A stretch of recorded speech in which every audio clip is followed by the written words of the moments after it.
Hey, what's up, Brady? Welcome to episode number 147 here on season number 2.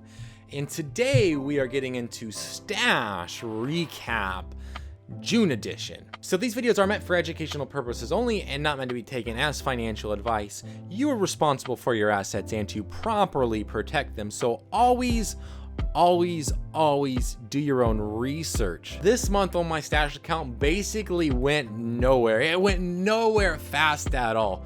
I think my account literally went up about 0.08%. I mean, it's still profitable compared to like Robinhood, which went down, but it's like nowhere. Like, I think honestly, I took a profit of like $1 or something, like on an account that's almost like $1,400. It's actually $1,399 as of today.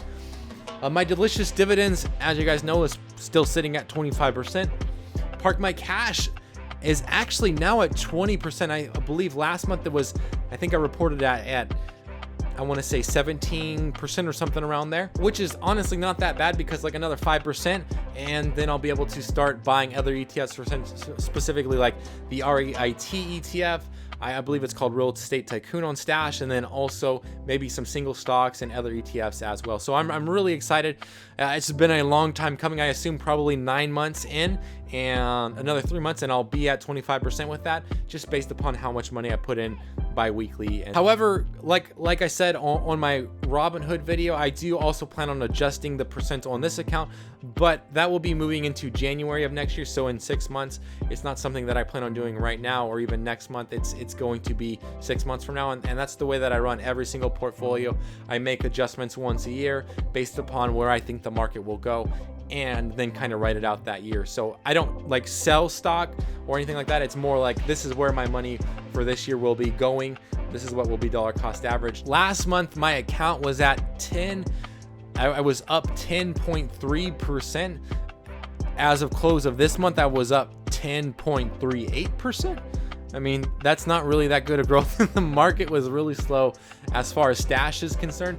I think it's partly because I've been basically throwing all my money into Park My Cash, which is pretty understandable. So I haven't really been able to dollar cost average any of my other stocks or ETFs, which, I mean, it does happen. So even if a stock recovered from a dip or whatever, I wasn't able to bring my cost per share down, and so thus it probably hurt my gains a little bit. However, if you're like, what the difference, the percent on my screen when I share my phone will actually be different than what's I just reported, because I am filming a few days after the fact, after June 31st. If you're wondering what my calculated year-to-date return on Stash is, it's actually at 0.65%, which is up from last month.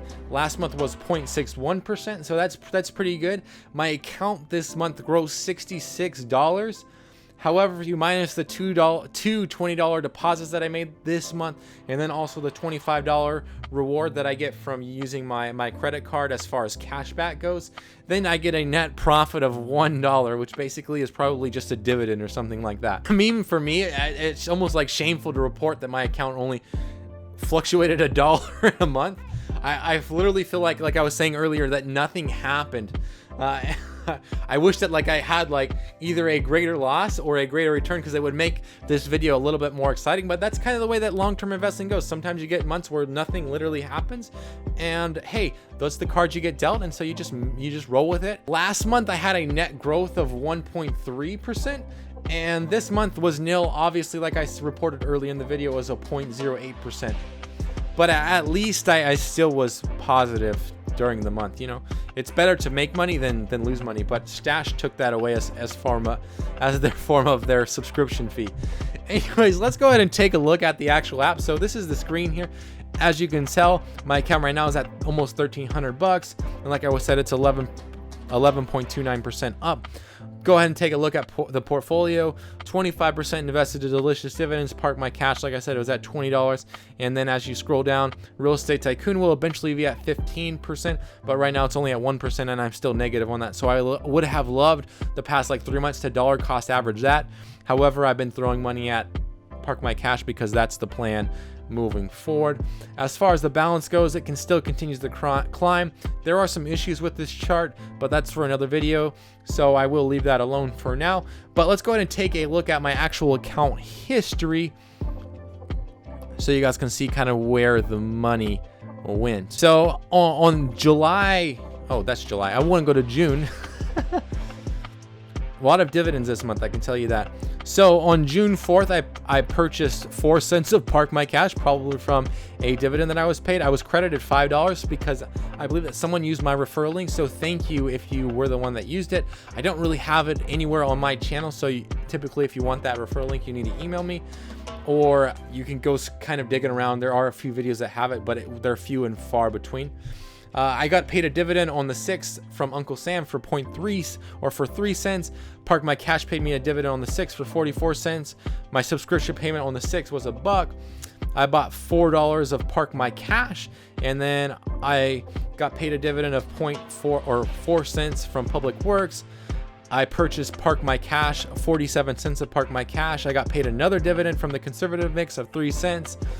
A dividend from Raw Earth for 26 cents. I purchased some Real Estate Tycoon for some reason. Hey, how about that? Hey, whatever happened there, I don't know what happened.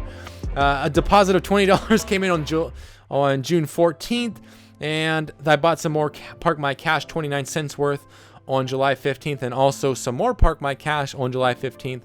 Or June 15th for $20. A dividend from Home Sweet Home for 5 cents. A dividend from Women Who Lead for 11 cents. A dividend from Live Long and Prosper for 8 cents. A dividend from Corporate Cannabis for 4 cents.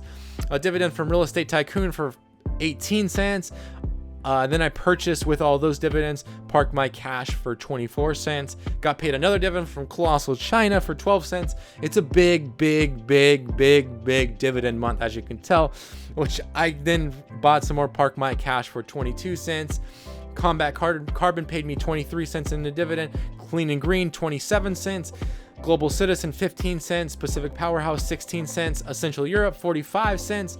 Dividend from Small and Mighty for 5 cents. Dividend from Up and Coming for 12 cents. Delicious dividend I purchased for 63 cents. And then another deposit of $20 came in on June 27th, which I turned around and bought some Delicious dividends. I bought $20.93. That was because it had dropped below the 25% threshold, and so I brought it back up to 25%. Data Defenders paid me another dividend of a penny. And then Enjoy Yourself, 5 cents. Slow and Steady, 4 cents. Delicious dividend paid me $2.67 dividend. Water the World, 4 cents. And then I made another deposit on June 29th for $25, which I in turn reinvested back into Park My Cash. And you guys can see that pretty much my whole focus has been on investing into that Park My Cash ETF bond fund for now until it gets to 25%, and while still keeping that Delicious dividends at 25%. Anyways, I don't know specifically where this account will go. I'll just continue what I've been doing, which is basically throwing my money into Park My Cash until it gets to 25%. I do think I'll be throwing some money at Delicious dividends here shortly, as Park My Cash and Delicious dividends both set to be equilibrium at 25% in each of them. But we'll go ahead and leave it right there. Let's jump into the question of the day, which is, what is the most embarrassing thing you have ever worn? Well, in high school and in junior high, there's kind of a few things. I mean, I went through kind of an era of like dressing kind of just the way I wanted it. I dressed with camouflage pants, like military style pants. I wore those quite often with like running shoes. It was kind of weird, and a t-shirt. That was kind of like a weird kind of, I don't know if it was embarrassing, but now looking back, it seems kind of embarrassing. I'm like, what the heck was I even wearing? And then second of all, I remember also in high school, I had like this bright yellow jacket, and I got it because I thought it was really cool looking at the time. Like I really liked it. It was really comfortable. But then like about like a year or 2 years after owning it, I was like, I don't think I really like this yellow jacket. Like it was like really bright and really yellow. And I was like, I think I kind of stick out like a sore thumb, if you know what I mean. So those are kind of the two embarrassing things that I wore back in the day. As far as like right now, I don't even know. I don't think I ever really wore anything that was like super embarrassed to wear. But like I always say, if you got any questions regarding Stash, Acorns, Robinhood, M1 Finance, as well as general investing, business etiquette coaching, post those questions down below. Please don't forget to subscribe right up here and check out my Stash Recap May edition. Check out the video right here. I would love to know how your guys' accounts did on Stash, or just your account in general. Feel free to let me know your year to date or just your return, gross, or whatever it is down in the comments, or if you're on the live stream, I'd love to see that too. But until next time, thank you for watching. I really appreciate it.